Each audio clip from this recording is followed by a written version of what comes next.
Welcome! So this is Alter Ego Cat, tough love version. But before I get into tough love, let me show you what I got you. Okay, so I'm doing a little Valentine's Day giveaway. I do a little giveaway every month. It's a Louis bag. It's so cute! I'm gonna put it back in here. I'm like scared that I'm gonna... Okay, hold on. One moment, please. Okay, Valentine's Day giveaway. You don't need a man to get you a bag. Just get Kat to do it. Today we are addressing my DMs for dating advice. Why are you asking me? I don't know. But I've read a lot of books on it, and I have dated. And I'm 28, so I'm pretty wise. And I've been divorced, and I've been married, and I've had a kid. So I kind of know what I'm doing here. Let's get into it. Dating. I get lots of questions from my gals and even my guys. Do I think you need to be in a relationship to be fulfilled? Absolutely not. I felt like my identity was in my relationship and I could not be alone. And that is probably one of the most disempowering feelings as a woman in the dating world. You don't want to feel like you rely on someone so much. So we're gonna go over what not to do and what to do. Step number 1 is writing down exactly what you want. Kat, writing down is dumb. I don't want to write it down. That's so annoying. Just get a pen, pencil, sticky note, and write down what you want in your partner. Be so detailed, like even down to the color of their freaking eyebrows. I don't care. It's not about them matching it exactly. It's about you visualizing what you want. The only reason I am where I am in my life now is because I have done these things in different aspects. But like instead of in a man, you can do it for what you want in your future, what you want in your business, what you want for your personal goals. But we're talking about relationships here. So now we're just talking about what you want in a partner. Emotional attributes, spiritual, physical, every detail you can think of. For like the personality things, what I did was I started to become those things. I wanted a guy that was in shape. I went to the gym and cared about what he put in his body and cared what he did with his body. So I started doing that and I started eating again. Eating healthy. I wasn't not eating. I wanted a guy who was really well versed in books and would read. So I started picking up reading again. I wanted a guy that was social and kind to people, and I was already social and kind. So step number 1 is just figuring out what you want. There's this weird thing, like if you're single on Valentine's Day, it's this lonely day and you're gonna hate it, and that's such a mindset and I disagree with it 100%. Society, for marketing standards, and as an influencer I've noticed this as well, has made it so that it is profitable. Forget that. Societal stigmas. Let's think about loving yourself on Valentine's Day. What's the point of it? It's just to remind yourself of the people you love. Doesn't have to be a partner romantically. It can be a friend. It can be, hey, I love myself for getting me through. What was that? The boxer, he's like, I'd like to thank me. The most attractive thing I have found in human beings is when they are so self-obsessed with bettering themselves. Like, to the point that they don't need anything from you. When someone doesn't need something from you, you want to be around that energy, because we always want things from people, and I understand that, but when you come in already full by yourself, that's something you want to be around. That's something you want to represent as well, so you can attract partners that are healthier for you, because you attract what you are. I've seen it from personal experience and from friends. When they're like not in the best state and they meet a guy, I'm like, oh no. And then I meet him and I'm like, oh no, you're worse than I thought. And they're like the worst. And they're so mean. And I can literally tell one of my friends like, hey, he treats you like shit. And they're like, what do you mean? And I'm like, he hasn't taken you on a date in 3 months. And they're like, he's busy. His grandma died 8 years ago. No, please stop. Be in a good state when you're ready to accept someone. Does that make sense? Going back to knowing what you want, let's be clear on what you don't want. If you're wanting to like hook up. It's fine. Go do your thing. You want something more from it. I feel like you get to an age where you're like, okay, I kind of need you to not be a piece of shit, because if I'm gonna have kids with you or have a family with you, like I need you to be, you know, at my level or better. Setting the tone from the moment you meet. From the moment you meet. Any guy I've ever wanted to date, I have gotten and dated. And I don't want that to sound conceited, but I've been like clear on what I want, and when I want it, I like know what I'm gonna do to get it, and I just know it's gonna happen, and it always has happened. Granted, I haven't been with many people, but the 5 I've liked, I've been with. You know that book, Why Men Love Bitches? Like, we're gonna channel our inner bitch. but we're gonna take the power back because it's not an insult. You might be a bitch, quote unquote, because you have your standards and you're not gonna accept less. Fine, you're a bitch. I'm a bitch too. We're all bitches, it's great. Let's say you meet a guy, you really like him. Let's not sleep with him right away. Let's just, don't do it. Do whatever you have to do. Wear your granny panties. Don't shave. Write on Sharpie on your hips or something. Like, do something that will stop you because, oh, I'm lost in the moment. No, we're not gonna get lost in the moment, okay? We are humans, we have needs. Don't be alone with him because it's also gonna be temptation for you and the other person. Why not? If you're gonna be with this person for a long time, you got the rest of your life. And this is only for people that are having sex before marriage, obviously. Let's not go, oh, I don't wanna play games. I'm looking for something serious. It's all, stop. Play the game. It's the dating game. It's not like a childish game. It's a game where the other person gets fulfilled with finding you and you get fulfilled the other way around too. So let's not make it sound like it's this childish thing. It's actually a self-respect thing. It's not a game. It's a waiting game in the sense of, does this person fulfill what I need them to fulfill? And also, I think on the other side, it makes you more attractive. Let's go to hunter-gatherer mindset. I'm not saying I'm a gatherer. I'm a hunter. What's that, Pitch Perfect? He's a hunter. Men are designed to do that. Like, they're designed to like fight for something and get something. It's very like testosterone, alpha. I mean, it is a chase. Think about it. Like a lion chasing a gazelle. It's a chase. It's just life. Down to the circle of life. Calling dating a lion eating a gazelle. That's not what I'm saying. I'm just trying to have you change the mindset. Like, if you come off like, hey, I'm ready to date you right now, let's do it. A gazelle is not gonna be like, hey, you can just kill me now. No. Girl, run. Make it hard. And I read this book too, and it's also helped me. I worked at a restaurant, and the owner told me, tell people we're booked. And I'm like, Mark, we're not booked. And he's like, I know that, but they don't know that. So he would literally have me tell these people, it was, sorry, we don't have any availability that day. What about so-and-so? And literally, we were booked within the week, like nonstop. People want what they cannot have. I was at the farmer's market. There was a line. The only thing that had a line, I got in this line, I didn't even know what this dude was selling, but it was the longest line, and I was like, I'm just here for the ride. He was selling bread, and it was great bread. But I waited in line for bread, and I was happy about it. I'm like, yeah, I can't wait to try this sourdough, because it was hard to get, because other people wanted it. So it's like, setting your value right from the start. You can do that all here. Let's talk about money. Different dynamics between guys and girls and money. I understand situations are different. Moms, stay-at-home moms. That's your job. Don't worry, I am not talking to you. If you're in a relationship, be bringing in your own paycheck. Have your own income. It's so funny because all my friends watch my YouTubes. They're like, you talked about me. And I'm like, but I didn't say your name. They're like, I know. I sound like a dumb bitch. I'm like, I know you did. I told you when it was happening, but you didn't listen to me. So she had this like sugar daddy kind of situationship. And he totally cut her off. Like, zilch, nothing, nada. And she didn't realize, because it had been a couple years, and she didn't realize how much she was relying on him, and she like had to start from scratch. Don't ever let that happen, because subconsciously you're gonna start relying on this person more than you want to. You wanna be independent in your own. Whether you are working in the library and you're making a paycheck once every 2 weeks, you're getting money on your own, okay? It is empowering. Stay in touch with your hobbies and to keep them no matter what. It's so easy when you're in the infatuation stage, like, just want to go on a date with him. Like, yeah, let's go. Don't. If you have like a book club you have to get to and he wants to take you out on a date that night, sorry, I have my book club. I can't miss it. I'd love to go. Maybe some other time. I'm free, blank and blank. And only give him a couple days when you're free. Let's not be like, I'm free all week. When are you free? No. Even if you're free all week, he doesn't know that. You are free Thursday and Tuesday. At this time. If he likes you enough, he will adjust his schedule to meet yours. Hey, I just got done with the boys. Like, boo. No.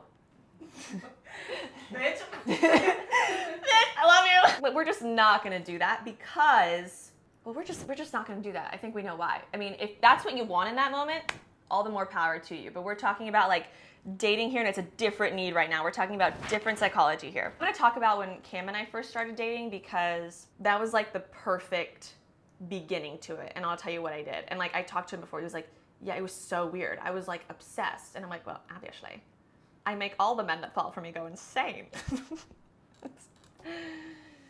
Maybe I shouldn't say that, but it's true. They're fucking crazy. So if he's like texting you on a whim, like, and this is kind of just starting, no, Don't answer. Don't be that girl that doesn't make plans all day because she's waiting for that guy. She likes to text her. Don't do it. You make plans with your friends. If he wants to make plans with you and he values your time, he will plan it in advance. So that's what we do. And it says nothing about you if he doesn't do that. That's on the guy. That's not on you. So don't think you're less than. No. And it comes to a point where you only become attracted to the good one that can treat you well. You know what I mean? So when you do all that self-work, you don't even start attracting those people. And I mean, you sometimes can't avoid them, but you know what I'm trying to say. Do you know what I'm trying to say? Is it clear what I'm trying to say? Yeah. Okay, good. You get it, right? You got it. So yeah, no late night booty calls. Even if you're horny, take care of it yourself. The next thing, when you're upset that a guy did something and you're like telling them. Understanding guys is like understanding how they are with each other. Guy friendships and girl friendships are so different. Girls can talk about things for hours, but guys, like if they get in a fight, A, don't talk to each other after that, or B, like, hey man, I'm sorry. Yeah, I'm sorry. It's all good. Done. They don't talk about it. When you need to communicate you don't like something, you don't have to say it in the moment. He's like, hey, are you okay? Be like, yeah, we can talk about it later. Like, make sure you're talking about something in the right environment. You don't want to be out in public. You don't want to be like drunk. Emotions are heightened. You don't want to do that. You're talking to someone, you're dating him, he does something you don't like. You just tell him once. You don't nag and say, and I don't like using the word nag because you're expressing how you feel because you want your emotions to be validated. But we're not talking about a long time with this person. We're just starting this relationship and we're setting those boundaries right now. So they don't owe you anything and you don't owe them anything yet. I'm not telling you to do this when you're married. Like, no, don't do that. Well, what do I know? I'm divorced. Maybe you should do that. But you just say once, hey, I didn't like this. And then you drop it. You don't have an attitude. You don't make him feel guilty about it. You don't do guilt trips. You're not passive aggressive about it. You say it clear and you move on. And that's your word because you're like, hey, I wasn't affected by it. I just didn't like it. And it sends a message that if you do it again, I'm not going to be here. And it's like, okay, let me like step my game up. Let's transition to when Cam and I first started dating. So we went on like a group date in the beginning, like on our first date, super fun, blah, blah. And then he took me on a real date. The first real date was important to me. Like mentally, I was like, this matters. If he's taking you on a first date to like a wrestling match or something, I don't know, I'm trying to think of something I wouldn't want to do, then that's like already a red flag. Like, why are we here watching all these women hold these signs and I can't even hear myself think? We're not getting to know each other. What he did for the first date was he loaded up his truck, he got food to go, he didn't tell me what we were gonna go do. He got a picnic basket, speakers, wine glasses, like literally a picnic in the bed of his truck, set it up. We went down to this beach and watched the sunset and ate and just got to know each other and just talk, and it was great. But that's like a thoughtful, nice first date. I'm not saying every first date has to be like that. I'm like, whoa, this is nice as fuck. That was like the nicest first date I've ever been on. The other one was also nice because it was thoughtful. Like I once dated this guy, he didn't have a lot of money and he was so sweet. He took me to this restaurant. It was a Latin restaurant that I loved. Hole in the wall, piece of crap restaurant that had such good food. And I was like, it was so thoughtful because he knew I liked the food. Like, it's the thought that counts, right? And it's what they can give. So I'm not saying you need this fancy, no. The person's being thoughtful in their own way and what they know of you so far. So that already set the tone and I'm like, perfect, this is great. And then I would keep myself busy throughout the day. I wouldn't be available all the time. I wouldn't answer every time he'd call. I wouldn't answer every time he'd text. I would not. What's the point? Live your life. Even though I was probably doing nothing sometimes and just laying in bed. No one has to know that. Well, I guess now they do, but no, they don't. I'm just kidding. What was I saying? I lose track of my thoughts. Oh yeah, you're not available all the time. That goes back to asking to go on a date. It's not so last minute. Hey, you want to go out tonight? Sorry, I already made plans. But if you want to meet with me, like it has to be planned. It's not a date if it's not planned, okay? When you guys start getting to know each other and dating, then you can go whatever, hey, let's do this. But the beginning, the courting time is really important. Again, other people want my time. If you want it, you're gonna have to work way harder for it. Sex. I don't know how long I waited with Cam. Also, it was different because I had just gotten my divorce, blah, blah, so that was different for me. That was more like emotional healing. Yeah, I waited for a long time. And for girls, once you have sex with someone, your judgment is so clouded. Oxytocin, that love hormone, like you do not think clearly. It's not about the guy, it's about you. So once you have sex on your terms, when you want to, it has nothing to do with him. It has nothing to do with him. Oh, well, I don't want him to leave me because I didn't have sex with him. I want him to know that I like him. Is that a guy you really want to be with if he's gonna leave you if you don't sleep with him? No, you don't want to be with a guy like that. You want a guy that will be patient and wait for whenever you're ready. And when you're ready, it's different for everyone. It's when you're ready. Put yourself first, always. If a guy wants to hang out and you've had a long day, take a moment to recharge. Spend the night with yourself. Sorry, I have plans. You're painting your nails? Don't answer the phone if he calls, because you're painting your nails. It's just putting yourself first, and that psychology, I think, helps not get so crazy. Because I know in relationships, like when I start falling for someone, I lose my mind. And I lose my mind before having sex. So imagine after. I'm just a nut job. It's trying to get a step ahead of that, so you're like outsmarting your own hormones. You're like, ha, thought of that already. Oh, that's pretty smart, actually, now that I think about it. I'm a genius, and you're welcome. Cam did something I didn't like one time, and I very calmly told him in that moment, hey, I didn't like when you did this. Never did it again. Never did it again. One time he did it again, and it was like immediate, I'm so sorry, I didn't mean to do that. Blah. It's just kind of setting your standards without the drama. Once you take the drama out, they can't be like, oh, she's acting out of emotion. She's not thinking clearly. No, bitch, I'm clear. I said it once, and I'm done saying it again. I'm not your mother. You're my partner, you're my equal or better. So like, let's not get on this train where I'm babying you and telling you how to treat me. You're a man, you should know. That was good. He hasn't talked to me in like 3 days. Why do we care about a man that hasn't talked to us in 3 days? Is that the value we put on ourselves? That we're gonna worry about someone that doesn't care about us? We don't. And if you do, don't let it like fester in what you do physically. Don't let it be, I'm just gonna sit in my room, wait for him. No, get your butt up, go out and do what you wanna do, hang out with your friends, even if you don't really want to in that moment, and be busy, get busy, get busy. Don't get obsessed and be waiting for him to text you and then, oh yeah, I'm ready to hang out. No, you're not, you're too busy having fun. Right? You're having fun. I thought this would be a good topic for the Valentine's Day discussion because it kind of brings you back into your own power in a relationship, because that's what relationships should be. They should be empowering for both people. And it's empowering for the man if he feels like he got a girl and he's like, I fought for her, Sparta, and I won. She is mine. And then it's for her like, yeah, she has this man chasing her like forever because she's a prize to be won. Let's say you see a mom and she tells her kid, put that down right now. Kid puts it down. But then this other mom tells her kid and the kid doesn't. I think that's like how guys are. If you say it, you gotta mean it. And I find myself doing that as a mom. I'm like, if you do this, you're gonna go on timeout.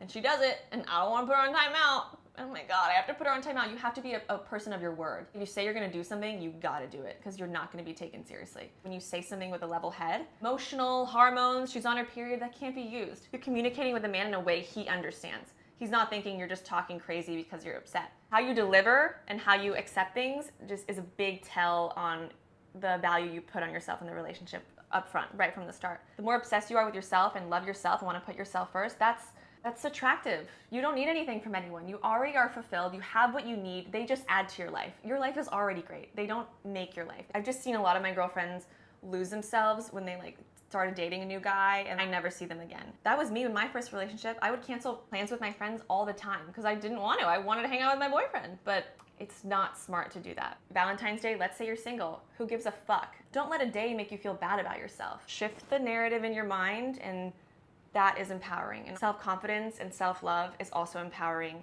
And I think it helps avoid a lot of mistreatment and avoid a lot of pain. I'm saying you're not gonna experience it, but I'm saying it'll help you avoid it. I want you to have a great Valentine's Day. I want you to have a great Valentine's Day if you're single, recently divorced, recently broken up, whatever it is, just got into a new relationship. Just another day, and it's a day to remind yourself of love. It doesn't have to be with a partner, it can be with anyone, and especially with yourself. So I just want you guys to know that no matter what. And I love you on Valentine's Day and every other day. I usually plan what I'm gonna say and like write it down so I'm more organized. I was all over the place here, but I just feel a little bit more passionate about this because a lot of the girls that I love, like I see them get hurt and I want to tell them, but you can't really tell someone to do something. They have to learn from their own mistakes. So that's kind of painful to watch. So I am passionate about what I see and like I observe like a freaking hawk, but I digress. I say this all out of love. Happy Valentine's Day, no matter what. If you're single, you can still say happy Valentine's Day. It's a happy day. You're alive. Everything's great. I love you guys, and I'll see you next week.